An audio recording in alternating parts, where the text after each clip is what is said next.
성원이 되었으므로 제437회 제주특별자치도의회 임시회 예산결산특별위원회 제1차 회의를 개의하겠습니다. 관계 공무원 여러분께도 감사의 말씀을 드립니다. 교육청의 2025년도 제1회 추가 공정을 살펴보겠습니다. 예산결산특별위원회 지원하겠습니다. 이상입니다. 네. 이승환 건설 투자 부진, 고용 감소 등 성장 소상공 안전건강 지자입니다. 2023년도에 용역을 해서 2024년도에 이제 그러면 지난해에 인상을 하든가 2019년도에 하든가 해야 되는데 이제 올해 하려고 하는 거지 않습니까 지금? 예. 근데 올해가 2019년, 2024년보다 더 경기가 어렵다는데 이제 문제가 있다나 도민들도 좀 이해를 못하고 또 동의도 못하고 이제 그런 부분 아니겠습니까? 사실 정부 추경이 되지도 않았는데 저희들이 70억 가까운 손실보전금 지불을 해야 되고 항로도 개설해야 되고 누구를 위한 항로죠 이게? 적어도 오리온이라는 기업에 도움 줄 수 있는 부분은 저도 동의를 합니다. 하지만 삼다수가 있는데 삼다수의 물동량은 제로입니다. 지금 이 데이터를 봤을 때 거의 70억 가까운 예산을 저는 뭐 2차 추경이 언제인지 모르겠지만 그때 전액 삭감해서 원점으로 가는 게 저는 맞다고 보는데 어떻게 생각하십니까? 조던 정부에서는 200년 동안 섬이라는 감옥에 갇혀서 계속 수탈만 해오고 있는 게 제주도의 현실이었습니다. 이걸 타파하기 위해서는 명칭을 바꿔야 된다. 탐나로 바꿔야 된다고는 강하게 주장하고 싶습니다. 제주라는 아주 종속된 이름보다 자주적인 탐나라는 이름으로 바꿀 앞으로도 당장은 아니겠지만은 앞으로 그런 준비를 해야 된다. 5.18 민주화운동 기록관이 12년 1월부터 추진됐어요. 상당히 발빠르게 대처를 해서 금남로에 지금 만들어져서 여러 가지 역할을 하고 있는데 우리는 내년도에 용역에 2억 정도 생각하고 있다. 이거 너무 늦지 않나요? 5.18 기록과 뭐 맞다 해서 뭐 빨리 해야 된다는 의미도 있겠지만 분명히 의미 있는 기록관이 제대로 만들어지기를 도에서 거듭 노력을 좀.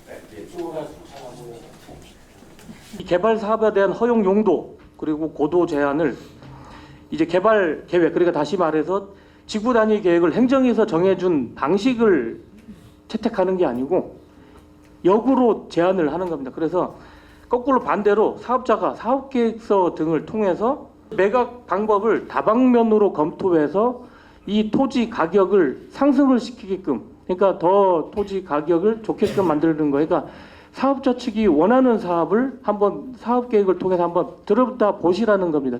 네, 한권입니다.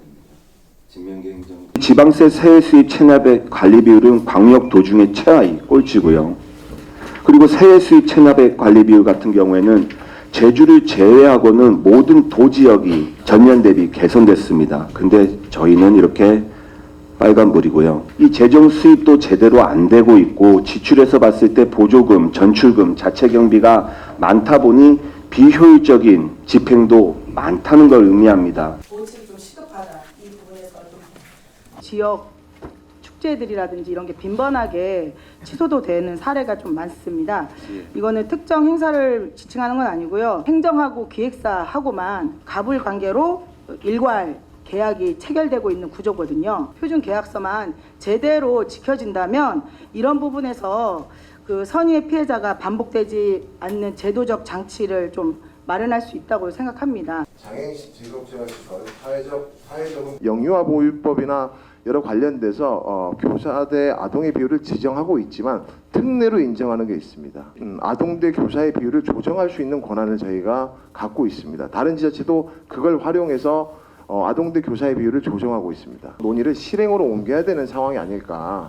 어쨌든 근거법령에도 이제 특례가 다 있으니 이걸 활용해서 진짜 제주도가 아이 키우기 좋은 제주가 되기 위한 첫 걸음을 좀 뗐으면 하는 게 저희 바람입니다.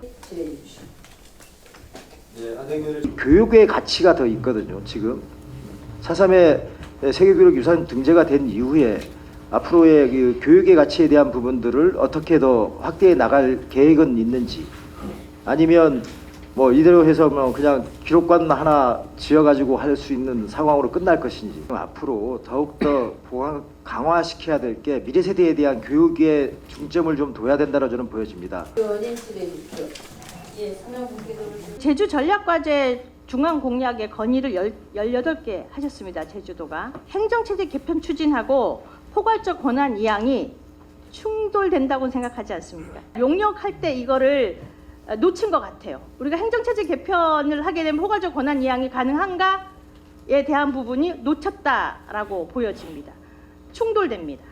본 의원은 법적인 전문가는 아닙니다만은 충돌돼요. 을 감소시키는 합니다만 또 감면을 통한 도교청에 보내지 않고 직접 학교를 이제 보내는 예산이 이제 도청 각과에서 받아본 예산을 집계해 본 결과 한 15억이 조금 넘었습니다. 보통과가 있는 뭐 일반고는 제주도고 특성화고를 운영하고 있는 제주 여상 한국 주특에 대해서는 전혀 지원을 안 하고 있고 일부 학교는 막 이제 여러 가지 사업을 지원하고 있는데 이 형평성 문제가 대두되고 있는데 25년도 본 예산 심의할 때도 제가 관광주치 아까 칭다오도 얘기가 나왔지만 뭐 이번에 뭐 사무소도 한다.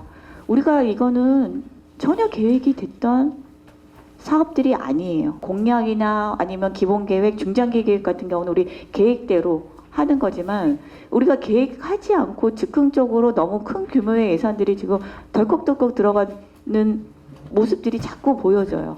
하나의 여행 코스임에도 불구하고 개별적인 촬영지가 있고 또 실내에서 하는 촬영을 해야 됩니다. 그랬을 경우에 이분들이 제주에서만 찍고 바로 본사로 가서 그 실내 세트장에서 찍어야 돼요. 그러니까 그런 부분들을 제주에서 모두가 해결할 수 있도록 마련해 줘야 된다. 세트장을 활용하면서 제주에서 모든 것이 이루어질 수 있도록 돼야 된다. 본 의원은 그렇게 생각을 합니다. 행정부산이 다 양행정시까지 관급공사가 공사를 발주하고 나서 실질적으로 공사비나 이런 부분들을 적정하게 책정해주지 않으면 그 관급공사를 계약한 업체들은 거의 파산에 내몰리게 되는 상황도 벌어질 것 같더라고요. 관급공사라고 해가지고 안정적으로 공사할 수 있다라고 해서 계약을 했는데 괜히 뒤통수 맞는 상황이 벌어지고 있는 거거든요. 현장에서는. 어떻게 해결해야 됩니까? 우리 같은 정치인들과 도지사님도 정치인이기 때문에